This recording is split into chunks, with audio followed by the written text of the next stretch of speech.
مزید اس طرح کی ویڈیوز کو دیکھنے کے لیے ہمارا channel basic Urdu grammar subscribe کریں۔ آج کی اس ویڈیو میں ہم پڑھیں گے مرکب تام کے بارے میں۔ اس کو ہم جملہ بھی بولتے ہیں۔ جملہ کے دو بڑے اجزاء ہوتے ہیں جن میں ایک تعلق یا لگاؤ پایا جاتا ہے جو کلام کو پورا کر دیتا ہے اور سننے والوں کو مزید انتظار نہیں کرنا پڑتا۔ اس تعلق کو اسناد کہتے ہیں۔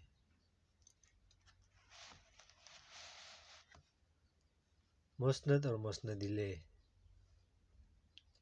جملے میں جس شخص یا چیز کے بارے میں کچھ کہا جائے وہ مسند الیہ ہوتا ہے اور جو کچھ کہا جائے وہ مسند کہلاتا ہے۔ مثلا ساجد بیمار ہے، عابد پڑھتا ہے۔